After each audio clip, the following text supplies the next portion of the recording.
Okay, this video is so important and it has a lot of deep insights. So if you really want to know why you should learn HTML, CSS, JavaScript, React, Python, C++, even if AI is good at them, so please stand by and watch this video. So let's just dive in. First of all, what you need to understand is that in programming, everything is based off of abstraction.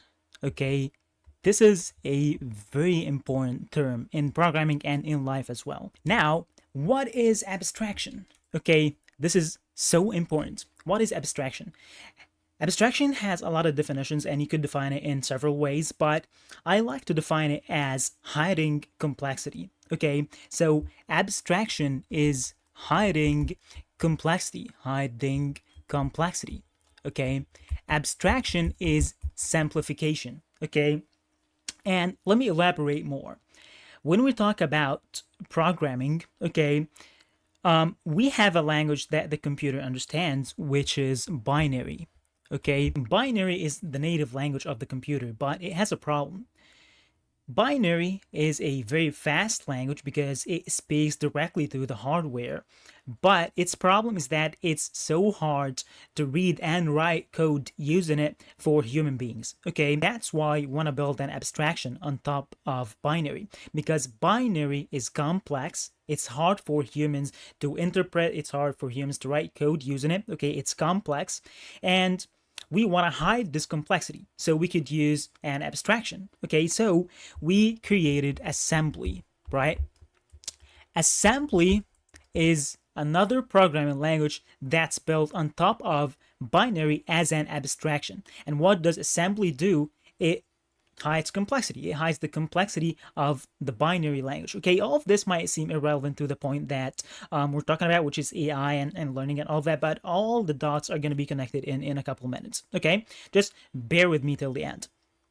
So far we said that in programming everything is based off of abstraction, and everything in life, actually, like the words that I'm saying right now are just abstraction of my thoughts, because it hides the complexity of how my brain works and how the thoughts are being formed inside my brain. So my words and my sentences are just an abstraction of my thoughts, right? So abstraction is in everything in life, in art, in everything, right? But now we're talking in the context of programming. So abstraction is hiding complexity. Okay, binary is a programming language, but it's hard for humans to interpret it, and so it's complex. Okay, so we built an abstraction on top of it so we could get rid of this complexity using abstractions, because abstractions hide complexity. Okay, then after assembly we had the C programming language, which was also an abstraction on top of assembly. Okay, and it hides the complexity of assembly. Assembly was slightly easier than binary for humans, but C is way easier than assembly for humans. Okay, now here's the thing. Abstraction solves a problem, right? Abstraction solves a problem, which is the problem of complexity. But here's the thing that you need to know about solving problems. Anything that solves a problem proposes new problems. Okay, let that sink in. So if you think about a knife, for instance, a knife solves a problem, which is cutting food, but also it proposes new problems, like you could cut your finger using it, you could kill someone else using it. Okay, so it solves a problem, but it introduces new problem. And I'd argue that this is the case with anything that solves a problem, right? So abstraction solves a problem, which is the problem of complexity, right? But it also introduces new problems. What are the problems? It depends on the context. Okay, so here, if we talk about C programming language, okay, the abstraction of C programming language solves the problem of complexity of assembly, right? Like assembly is hard for us to write code in, to read it, and so on. So C solves this problem, but it proposes a new problem, which is C being slower than assembly, right? Code written in assembly is going to be way faster than C, right? So it solves a problem, but it proposes a new problem, and it proposes a lot of other problems as well, but we're talking just about a tight example here. Okay, so anything that solves a problem proposes a new problem. That was an example of the problem. Okay, now let's talk about the core thing that I really want to get into right now, which is another problem that abstractions introduce, which is the law of leaky abstraction. Again, it might seem that I am off topic right now, but let me assure you, like all the dots are gonna be connected in a minute or so. Okay, so leaky abstraction is so important. This is another problem that abstractions proposes. Leaky abstraction is a term that was coined by Joe Spolsky, who created Stack Overflow. May it rest in peace. Okay, leaky abstraction is a law that says all non-trivial abstractions are leaky. Okay, non-trivial means that this is a real example, not a toy example or something. Okay, and it says all non-trivial abstractions are leaky. Okay, then what is a leaky abstraction? This is a kind of advanced topic, and like defining a leaky abstraction might be complex, but let me make it as simple as possible. I define leaky abstraction like that: when the abstraction fails to solve the problem and you need to dig into the underlying structure in order to solve the problem. Okay, when the abstraction fails to solve the problem and you need to dig into the underlying structure to solve the problem. This is the leaky abstraction. And what does it mean? Let me give you an example. We talked earlier about the rise of different programming languages, right?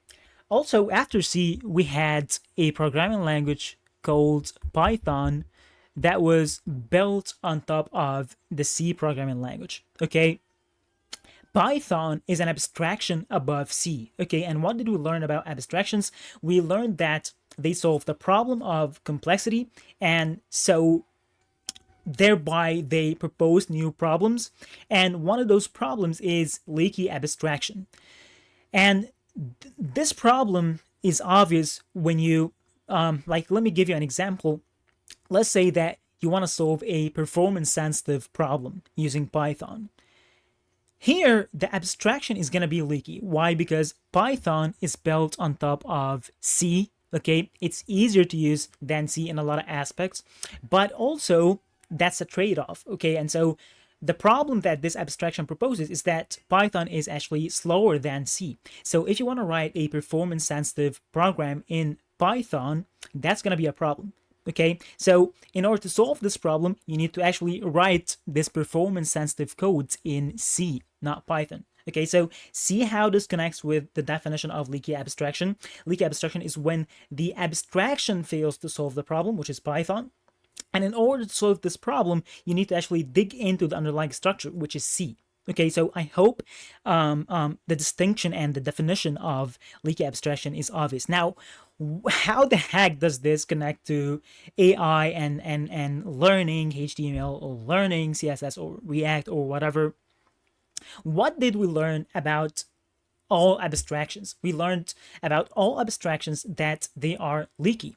And what the heck is AI, for God's sake? It's an abstraction. Okay, and all non-trivial abstractions are leaky. And so AI is a leaky abstraction, which means that sometimes when you solve a problem with AI is an abstraction. Okay, it abstracts the programming language, it abstracts the framework that you use, it abstracts the tool that you use to create your software. Okay, and all abstractions are leaky. Okay, which means that when you use AI to solve a problem, at some point this abstraction, the AI abstraction, is gonna leak. And so in order to solve the problem, you wouldn't be able to solve it using AI, and you would actually get into the underlying structure in order to solve this problem. And in order to get into the underlying structure to solve the problem, you need to understand the underlying structure. Okay, the underlying structure could be React, could be CSS, could be HTML. Okay, but also there's a lot of stuff that we could say more about that. When we talk about like yeah, leaky abstraction is just awesome, by the way. You need to understand this concept. So one might say that, okay, but HTML is so simple, and like, yeah, AI is not gonna get HTML wrong, right? Because it's so simple and AI is 100% good at it. And this is actually valid. Like even in today's world, you don't need to learn binary, right? Because like programming languages are not leaky to that degree, because you can be a good engineer without knowing binary, because the programming language that you use is not gonna leak, and so you wouldn't be in a position where you actually need to dig into the underlying structure and see the binary code, for instance, right? That doesn't happen. But here's the thing: AI hasn't come to this point yet. And AI as an abstraction and programming language as an abstraction are very different things. Okay, this could be a discussion for another time, because AI is not deterministic, programming languages are deterministic, and so this is kind of off topic right now. But what I want to say is, even if you wouldn't need to dig into the underlying structure and manipulate the HTML yourself, you're gonna need to manipulate React, for instance. You're gonna need to dig into JavaScript. And because abstractions are built on top of each other's, every single layer of them is leaky. Okay, so React is built on top of JavaScript, CSS, and HTML. React is an abstraction, and all abstractions are leaky. So at some point, you like to dig into the underlying structure, which is the CSS and the JavaScript and the HTML. Okay, see where it comes from? Every layer of the abstraction chain is an abstraction, and every single abstraction of those is leaky. So, like, of course you're gonna dig into the code that AI writes, because it has a lot of problems. Okay, and I'm not saying that AI is bad or something. You should use it all the time in a professional context, not if you're learning. But what I'm saying is that it's not perfect. Okay, and at some point you would want to dig into the underlying structure to solve a performance problem, to solve an accessibility problem, to solve a lot of problems, to solve a scalability problems, to solve some kind of problems that AI is not good at yet. But here's the thing: if AI becomes perfect at any single point, like in the same way programming languages are perfect that you don't need to dig into binary, at this point, okay, if AI gets that perfect, okay, you wouldn't need to actually learn the stuff that AI is built on top of. Okay, I hope that I made sense in that video, and I hope that I made some good points that you could benefit from. If you want to discuss this topic, if you have any questions, please let me know in the comments. I'd like to discuss this further. And if there's anything that I explained in a bad way or a mysterious way or whatever, and you think that I could explain it in a better way, please also let me know. And yeah, that's everything I had for today. I actually made another video about the same topic, but it was kind of easier. Okay, this is kind of a deeper insight about the topic, but I talked about other points as well regarding learning in the age of AI and everything.